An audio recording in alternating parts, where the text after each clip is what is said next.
What's going on, guys? Good afternoon and welcome back to the latest episode of Big Blue News. Today's stories are some good ones, so let's not waste time and get right into them. Our first story is about the SHS Esports Club. Reporter Aaron talks to the members of the club about their experience. This year, the Swampscott Esports team starts a new year with new team members. Ian Statlander believes his new team will have higher chances to getting to first this year. I have a good feeling about this year. Last year, we did get second, and before that, we placed in the top 8. The difference this year, though, is we have a lot of returning players, and we have the same drive that we had the first time we played and got that ranking, and I think we have a really good chance of getting first this time. The new co-captain, Nal Qureshi, has been promoted since last year, and his teammate, Joshua Sabalos, thinks he will increase their chances. I just got promoted to our varsity team, Bashers, from our previous JV team, so I'm feeling pretty good. We got Neil on our team now, bro. This man Maddox, he threw, man. I don't know, he was so bad. This man Neil, I see potential in Neil. The esports team has high hopes this year with their new team, and let's hope they come in first. That's kind of cool. I'm wondering if they're ever going to expand into new games. Yeah, but that would be expensive with different consoles. That is true. Other devices can be more expensive. Our next story is about the cheerleaders right here at the high school. Reporter Janerys talks to the 2 cheer captains about their season. Most often when Big Blue News is covering a sport, it's rarely a girl sport, and that stops today. Today we are covering the Swampscott varsity cheer team captains, Helen Jaquez and Christina Antonellis.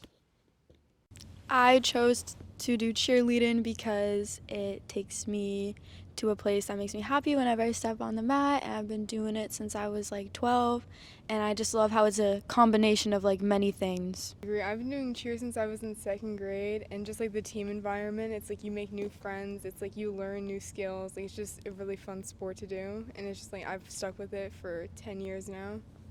Due to COVID-19, they didn't have a proper high school experience, but they feel confident being in the leadership role as captains. Different for us because we didn't have the full 4 years of high school, but honestly, I think it's a good thing that everything's back to normal. I can't really explain it. It feels weird, but like we're doing it, and it's not that hard because we all can relate that it was a stressful 2 years of COVID. The people who came before us, they had all like 4 years of experience, and it's like we've kind of had like the fall 2 season, so we've had to like make up for lost time and learn things that we haven't had as much time to like gain. So it's just as like having a leadership position, we've had to like learn things at like a more accelerated like rate. Due to a strong team, they think this season's going to be successful. The season's going to go really well. We have like a really motivated team. Everyone wants to be there, and like the environment of the team is much better than it has been in like previous years. Everyone on the team's willing to do anything, and like that's just like really rare. Everyone's willing to do different spots and be in different places, so like I think we have a strong team. 5, 6, 7, 8. 1, 2, 3, 4, 5, 6. Go! We're gonna go, gonna go, gonna go! Who's gonna fight, gonna fight, gonna fight? We're gonna fight, gonna fight, gonna fight! Who's gonna win, gonna win, gonna win? We're gonna win, gonna win, gonna win! Who's gonna go? We're gonna go! Who's gonna fight? We're gonna fight! Who's gonna win? We're gonna win! Go! Let's go! That's great for them. Yeah, I would be interested to know how well the football players' performance is linked to the cheerleaders, just, providing that morale boost. Our last story of the day comes from one of our student athletes at the school, Chris Ferragamo. As most of you know, Chris suffered a season-ending leg injury last season and was faced with the challenge of recovering from this freak injury.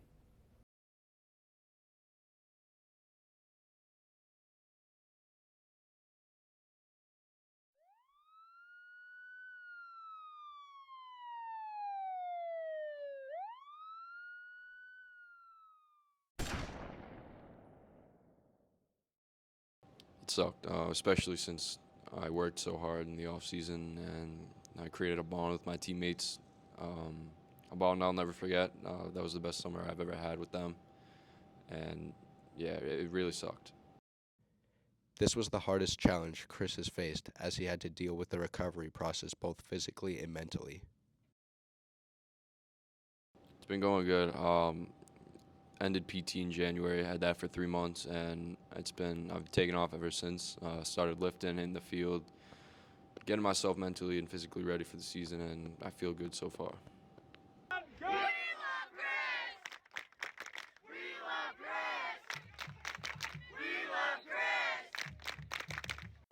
I was totally heartbroken. My other teammates just told me not to even look. It was that bad, and it was sad, really sad, because we were supposed to have a really great season, and I played on the same side as Chris, and we were just dominating on that side so heavily, and it just broke my heart. Although Chris had to deal with a lot of things following the injury, his teammates seemed to be very supportive and helpful. They've contributed in a big way. When I first got hurt, when I was in my house, I couldn't really walk or anything. I had a bunch of guys come over and just, help me out a little bit, just come by and say hi, which was really nice and kind of boosted my confidence, especially in that mindset that I was in. And even now, we do team dinners still, and I still appreciate and love all my guys. Although Chris suffered a very serious injury, he seems to have no effects from his injury and is ready to get back on the field. Ryan now in an empty backfield trying to set up the screen for Ferragamo. He makes the catch, makes the first guy miss, breaks another tackle, staying on his feet. My play style is the exact same. I don't think I've really lost or gained anything. I've probably gained a little bit, but I haven't really lost that much. As far as the way stuff I do differently, I tape my ankle every practice and every game just because I don't have that range of motion that I used to have because of the surgery. Chris has his head held high and is looking to make an impact on the team for his senior season. My goal and expectation is to go to Gillette again and win it all. For myself personally, I want to do the best I can and, do what I can to help the team. Well, it's good to see he's recovered from his injury. Good luck to him on Thanksgiving game. Well, that's all the time we have for you today, so make sure to like, subscribe, and hit that bell icon for future videos. See you all next time.